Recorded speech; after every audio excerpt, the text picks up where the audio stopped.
샬롬 로중 읽어주는 제입니다. 오늘은 5월 31일 화요일 로중입니다. 주님, 주님의 백성에게 약속하신 은혜를 베푸실 때에 저의 권속을 기억하여 주십시오. 주님의 구원을 저희에게 증명해 주십시오. 시편 106편 4절. 우리 각 사람에게 그리스도께서 나누어 주시는 선물의 분량을 따라 은혜가 주어졌습니다. 에베소서 4장 7절. 5월 한 달도 고생 많으셨습니다. 샬롬 하울람.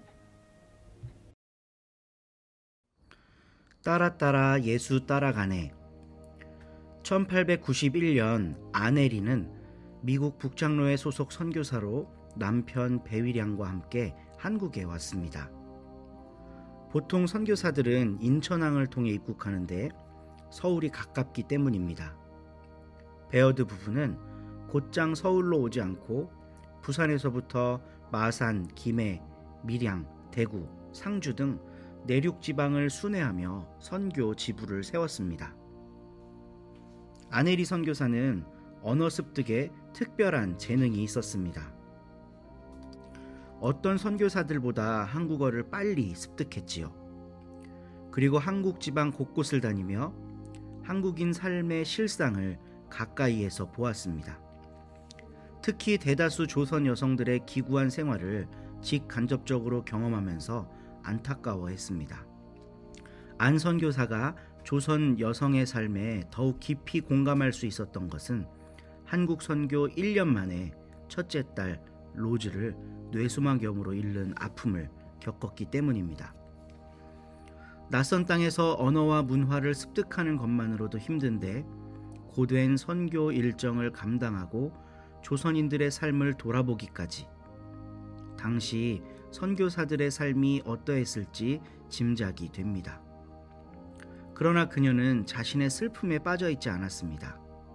한국 곳곳을 떠돌고 있는 자신의 삶과 조선인 여성의 삶을 연결시켜 그들의 아픔에 공감했습니다.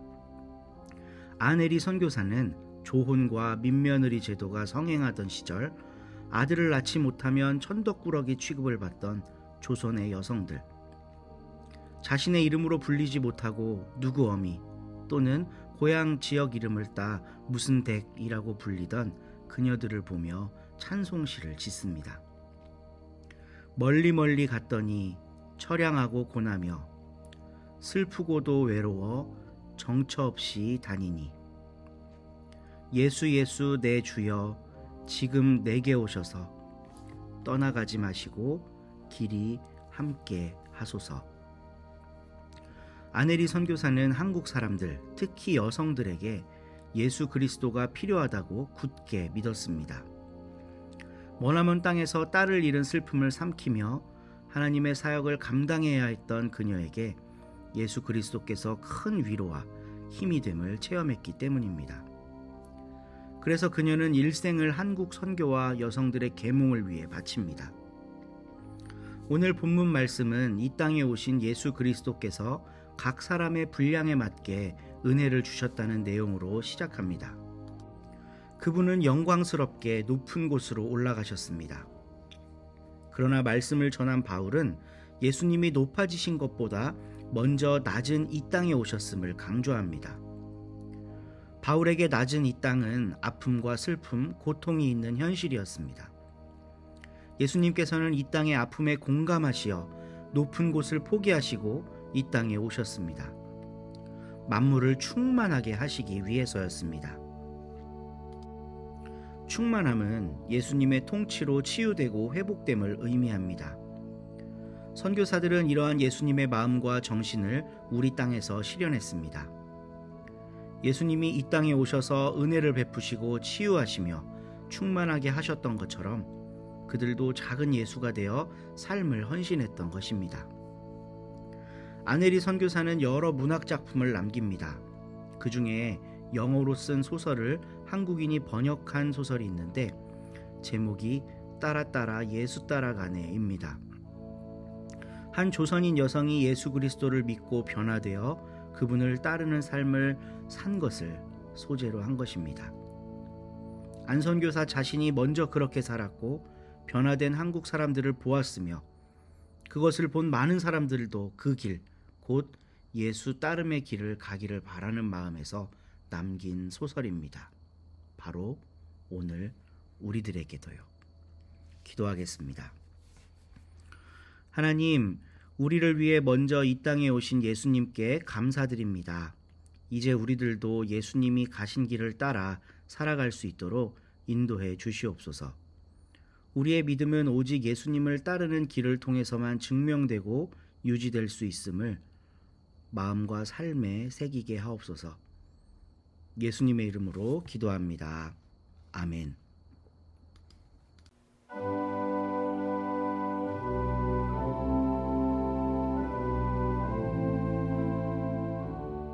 (4장) 예수님이 성령님으로 가득 차서 요르단강에서 돌아오셨다. 예수님은 성령님에게 이끌려 광야에서 다니셨다. 거기서 40일 동안 마귀에게 유혹을 받으셨다. 그동안 아무것도 드시지 않으셨고 그 기간이 다 지나자 예수님은 배가 고프셨다. 마귀가 예수님께 말했다. 그대가 하나님의 아들이면 이 돌에게 말해서 빵이 되게 해보시오. 예수님이 마귀한테 막 받아치셨다. 성경에 이렇게 적혀 있다. 사람이 빵으로만 사는 것은 아니다. 그러자 마귀가 예수님을 이끌고 올라가서 세상의 모든 나라들을 눈 깜빡할 사이에 보여주었다. 그러고는 마귀가 예수님께 말했다. 그대에게 이 모든 권한과 그 영광을 주겠소. 그것이 나에게 넘어와 있고 내가 주고 싶은 사람에게 그것을 주기 때문이요.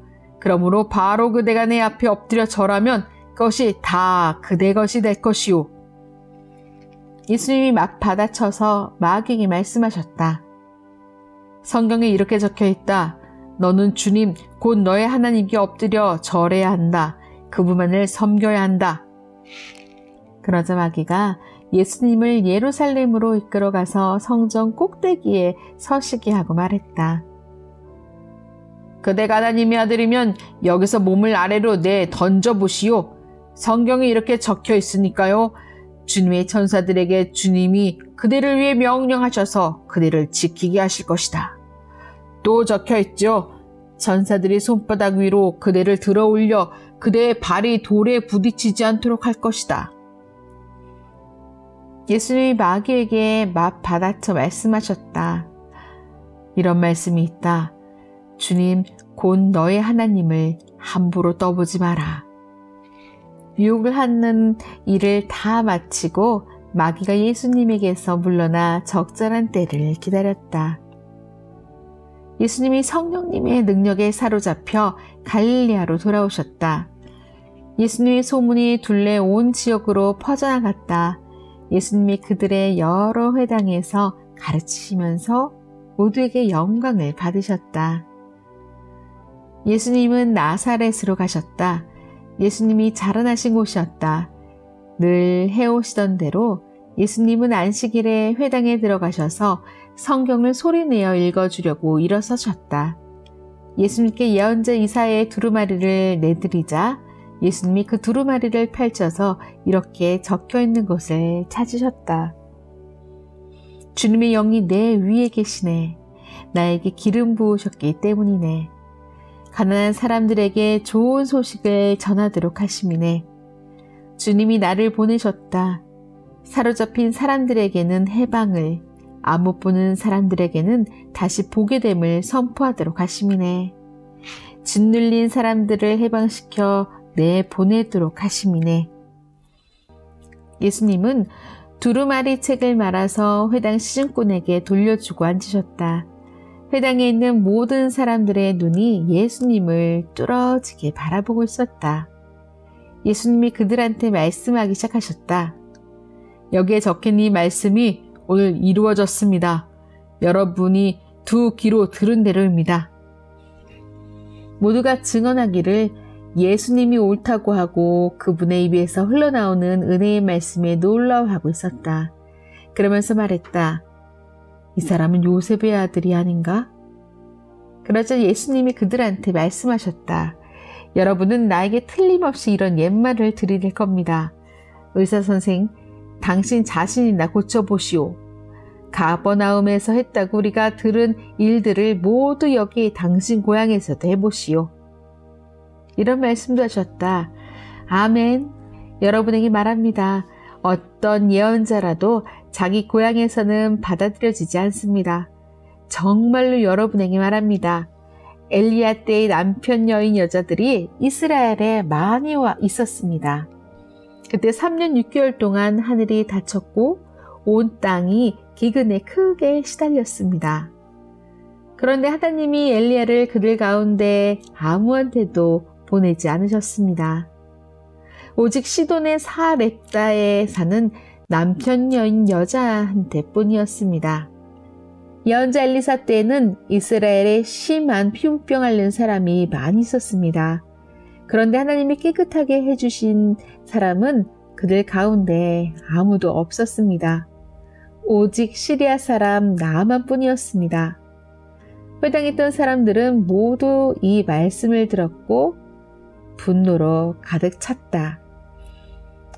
사람들이 일어나서 예수님을 도시 밖으로 몰아내어 자기네 도시가 자리 잡은 산의 꼭대기까지 예수님을 끌고 갔다. 예수님을 벼랑 아래로 떨어뜨리려는 것이었다.